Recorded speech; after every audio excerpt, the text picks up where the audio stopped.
Hello, good evening.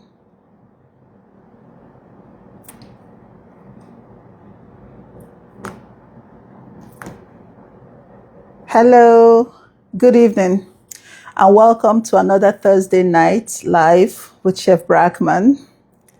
You're welcome. Today, as I mentioned, the topic is dealing with difficult behaviors, and I'm just going to tell you, the difficult behaviors.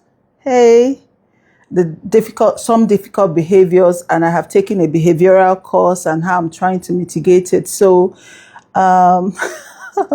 thank you. Okay, so let's just give a few more people a chance to join and then we'll dive in.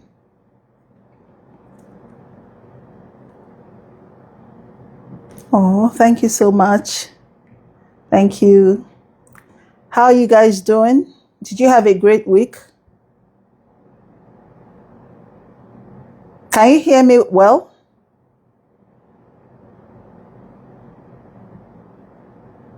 Where is everybody?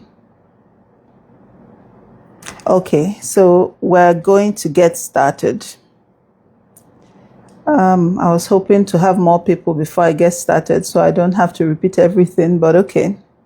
So, difficult behaviors. Anybody is capable of being difficult, children, adults, but the focus will be children, of course, but some of the things I'm going to say you can also apply to your work colleagues and just any behavior in general. So, as some of you guys know, I moved to Doha last year, about a year ago, and one of my sons was speech delayed and we're having difficulty getting him into a school because here things are done differently. So we had to send him to the hospital to have him assessed, and he was diagnosed with autism and speech delay.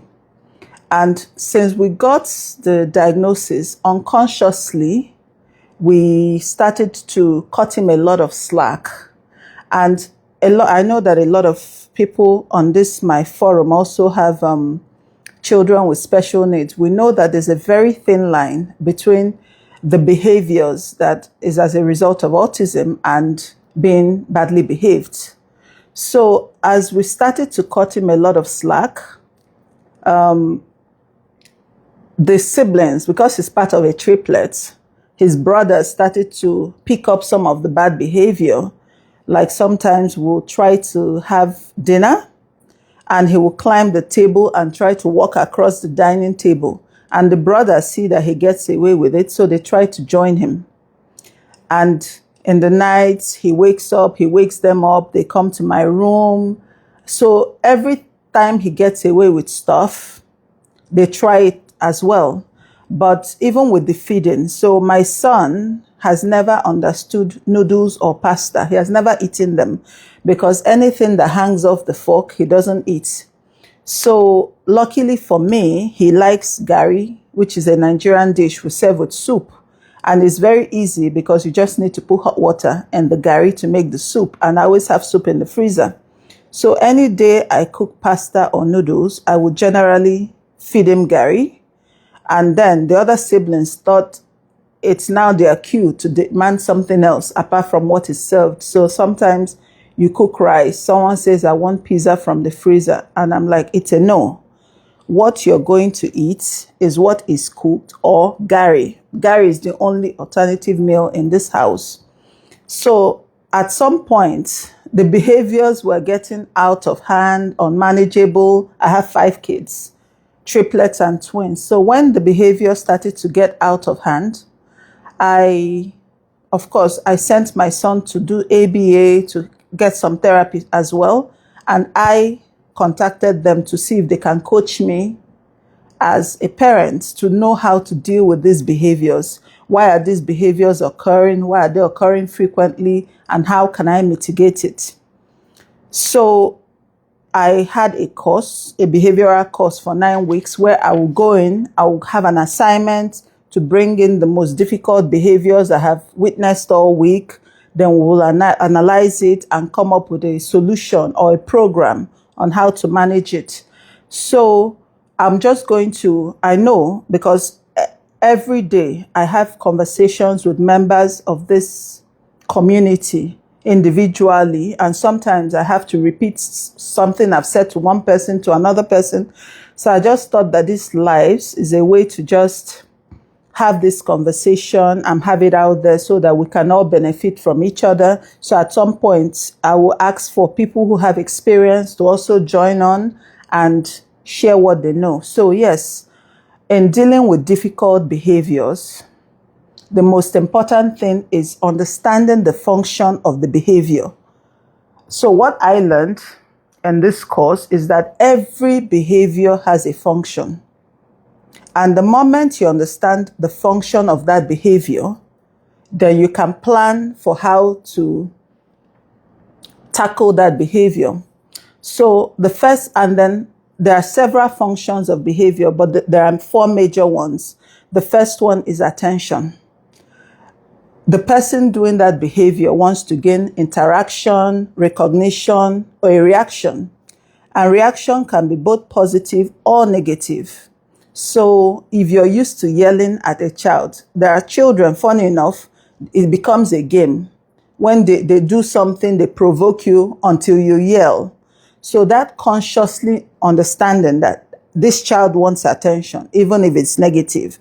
So you're walking, they will make noise, they will pour liquid, they will pee on the floor. It's all for attention. So when you understand, then you know how to mitigate this function, this behavior.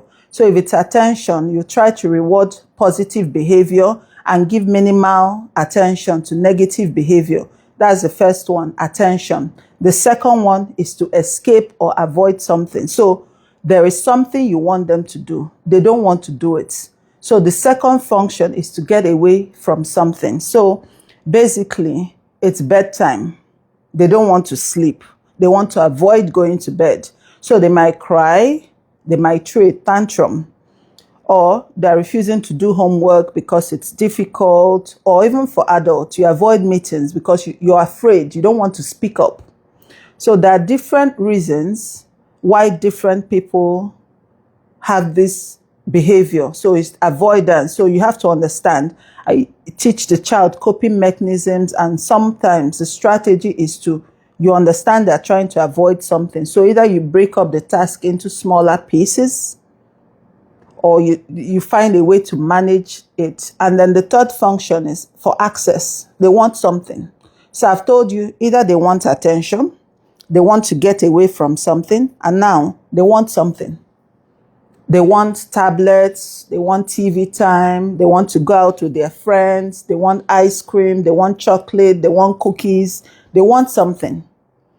And it can also be tantrums. So you've gone to a shop with a child and they want lollipops at the counters, you're paying, and you say no, and they cry, you buy the lollipop. You have taught that child that crying will give them what they want. So every behavior teaches either yourself or the child something. So you have to be careful that you're not unconsciously rewarding negative behavior. So that's the third one, access to something. And then the last one is where a lot of children with special needs fall in, is sensory. They do the behavior because it feels good.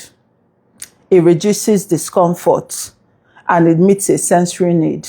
And this is where nail biting comes in, sucking of the thumb, twirling of the hair, rocking themselves, making repetitive movements. And these are all safe sensory behavior. Now, there are some behaviors that are not safe, like a child that would bang their head, bite themselves, beat another child. So when you have difficult behaviors, and especially the ones that are likely to harm the child or another child, you need to get help from a specialist. So I'm just putting these things out here. One, for you to start thinking about the functions of behavior, because if you tackle a behavior without understanding the function, you're just stopping a behavior, but you don't even know why the behavior happens. So they're likely to reoccur. in different forms. The child will pick up again. They'll give you some time to cool off. They'll return with the behavior. So that's it. These are the main functions of behavior. And then we're going to look at mitigation, how we look at behavior. So there's something we call the ABC of behavior. The A is antecedent. What happened before the behavior? B is the actual behavior. What are they doing? And C, consequence. And then what did you do? Every action, every behavior. Can you still hear me? Hello, can you hear me? Hello? Can you let me know if you're hearing me?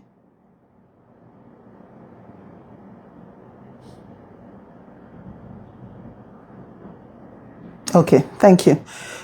So when you understand the ABC, it helps you because the antecedent, what was happening before the behavior. Now, normally this kind of class you would do in an interactive section like Zoom. So I just wanted to do it here. See if there's any interest in doing it on another platform like Zoom, where you come with your behaviors. You will try to place it under ABCs and we'll all try to help each other see how we can do it, right? So antecedent, what was happening before that behavior happened? Like you've told a child it's time to go to bed, and then the behavior is crying, screaming, full-on tantrum. So antecedent, bedtime. Behavior, tantrum. Now, what is the consequence? And this is very important. The consequence is that they cry enough, maybe you give them 30 more minutes. And the moment you do that, you've taught them that a tantrum will give them more time. And this will cause you problems later. But you can also but the moment you make a plan, a consequence, you need to follow through, which means you can decide that this crying doesn't move you and insist that the child goes to bed. You can do that.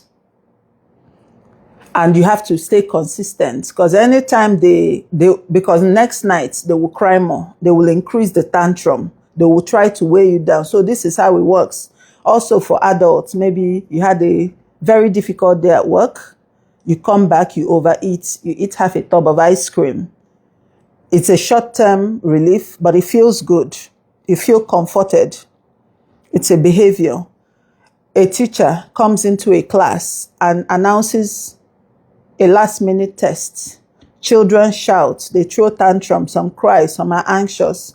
The teacher either moves the test. Now you've taught them that they can do these behaviors and move the test. Or teacher says, no, you need to be prepared at all times and insists and gives the test. So mitigating behavior, the first thing you need to know is that you need to change the antecedents. So a way to do it is that you know that your child will cry when you tell them to go to bed. So what you can do is you want them to go to bed at 7. At 6:30, you tell them that they will go to bed at 7. You say you have 30 more minutes. Then you say you have 15 more minutes. So you prepare them and then you explain to them that you don't want to hear crying. So that way they already think they gained some time. So you change the antecedent and then that way you manage the behavior. Then you model the desired behaviors and then so this is called prevention. Up front, you'll be like, oh yeah, I usually tell you one story each night, but if you go to bed in 30 minutes, I will tell you 2 stories. What you're doing is you're preventing the behavior, which is one of the most popular approaches. You're going to go to the shop with a child. You know that each time you try to pay, they want to buy the lollipop at the counter. So when they prepare to follow you to go, and you're like, no, anybody following me to the shop needs to know that I will not buy any lollipop at the counter. And then you follow through. So you warn them and then you tell them the consequence of crying at the counter. You won't go with me next time. So if you set the ground rules, what you're doing is essentially preventing the behavior. So that's one way. Prevent it. So change the antecedent, change what is happening ahead, give them enough information, change the antecedent, praise good behavior. Each time they do as they're told, praise it, reward it, and then try to minimize, make negative behaviors as boring as possible. Like my son likes to run away. And the more you chase him, the more excited he is. So there are certain in the shop, he will leave you, he will run. You chase him, he runs faster, he's laughing. But sometimes he runs off and he looks back and you're walking very casually. You're not in a hurry. You're making it very boring. He will stop and walk back to you. So sometimes you need to understand the function of that behavior. Then you control it, shape, model the behavior that you want to see, and then adjust the consequences. So agreeing has not helped. And then also be a team with your partner, because if you're co-parenting a child, you always have to have a united front, because there was a point that they'll come to me, they'll ask for ice cream, and I'll say no, because you just ate something else. And then they walk up to the home office and ask my husband for the same thing. And maybe I'm in the kitchen or I've gone to the pool. So I come back and they're eating a bowl of ice cream.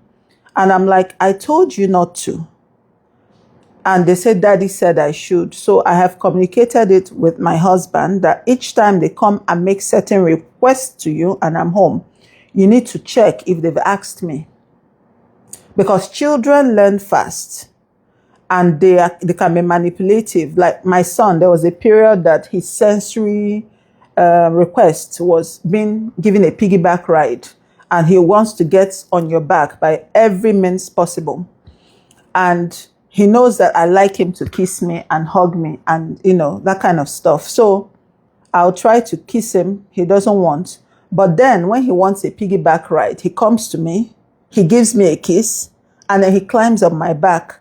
And then it takes me a moment to realize that this boy is on my back, and the behavior I don't want is him being on my back.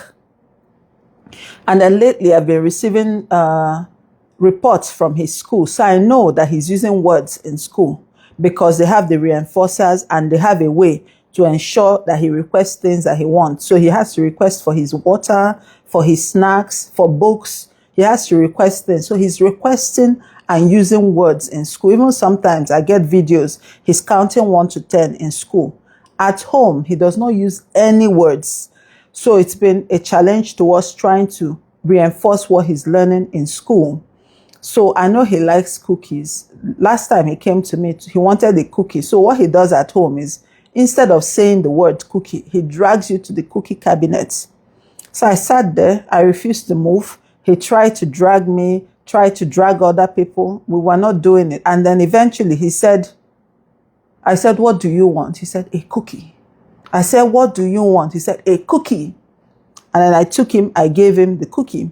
And then so sometimes too, either he brings me a cup or he drags me to the water dispenser. I said, what do you want? He says water. I give him water. So we're adjusting and modeling the thing. So this is what I have been dealing with, that I thought to share, to see if anybody wants to have a deeper conversation about it and see how we can help each other with difficult behavior. So if someone wanted to join to say something, let me know. I think I have one request already.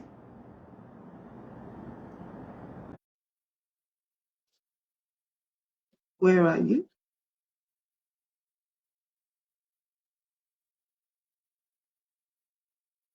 Does somebody else want to join and say something?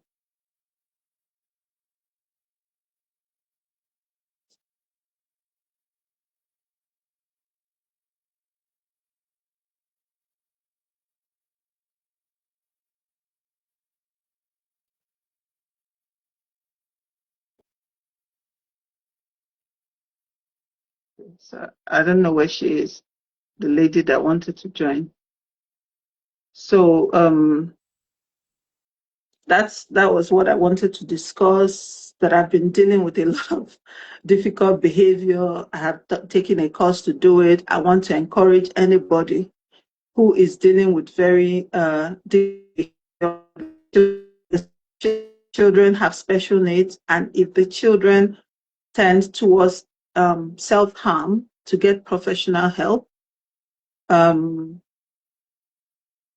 do you teach a child to be bold?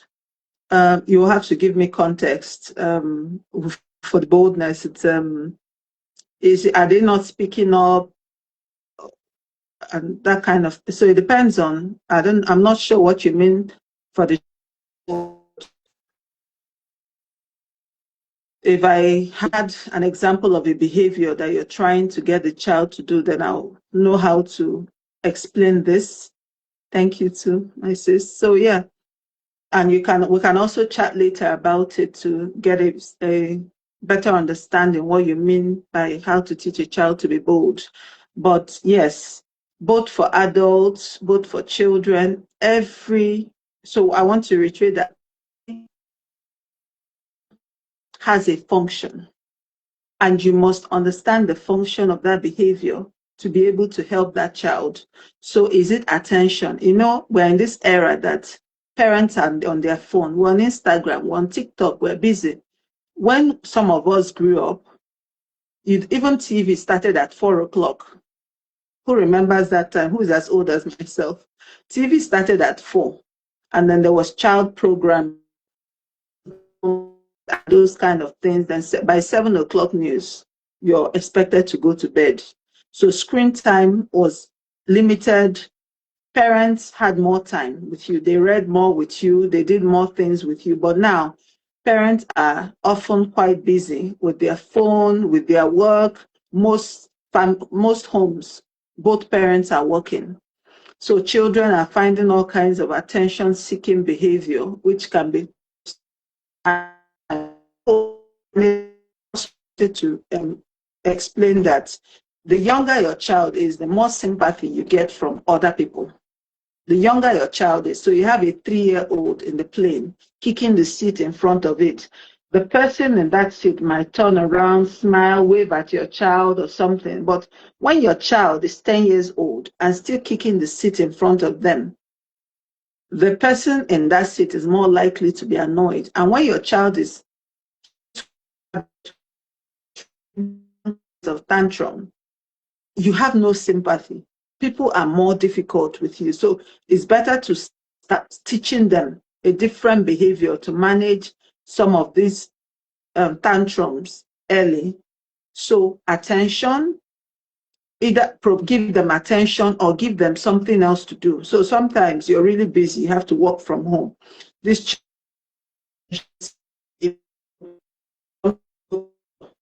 give them something to go draw.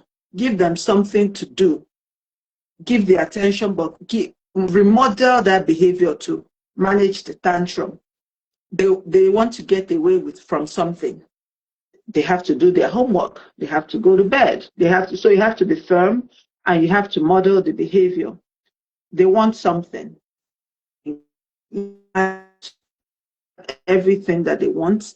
And at some point, they have to understand that the tantrum does not work. Because each time you unconsciously reward bad behavior, it gets worse. So and then also the sensory ones. You have to find something like the nail biting. You can give them maybe a stress ball. You can give them a toy, the self-hugging. You might give a teddy bear. So there are different ways. If you wanted to chat with me further, we can do that in the DM, or we can also talk about whether we want to do a more interactive forum on Zoom. So that's what I wanted to discuss today. So I would like to thank everybody for joining and wish you a good weekend. Okay, hold on. Someone is saying, for example, in school, his classmate took his water bottle. He sat there crying instead of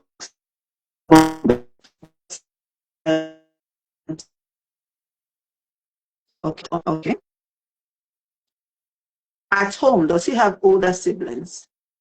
Is he assertive at home? Does he engage with his older siblings well. So this is a teaching moment that you can explain to the boy. It is your bottle. If someone takes stuff that belongs to you, you need to take it back. First child, okay. So yeah, this tends to happen a lot with first children, especially if they're not talking early, or yeah, it's quite normal. And then so the adult told you, so you need to explain to the child in a way that they understand that their things cannot be taken away from them. So that's one way to do it. How old is the child?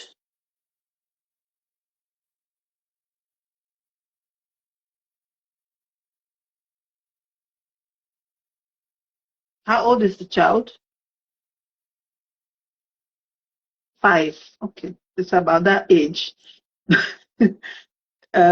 This is quite normal. It happens a lot, even with my kids, and you're like, oh, go get it back. If you just have to keep teaching it. Anytime you see it in the playground,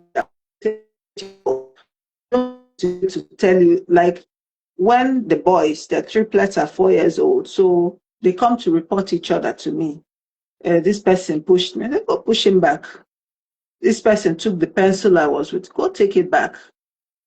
So that's it. And in the absence of any other questions, I'd hoped that someone would join and talk, but since nobody else is sharing anything, I will end the live now. So thank you.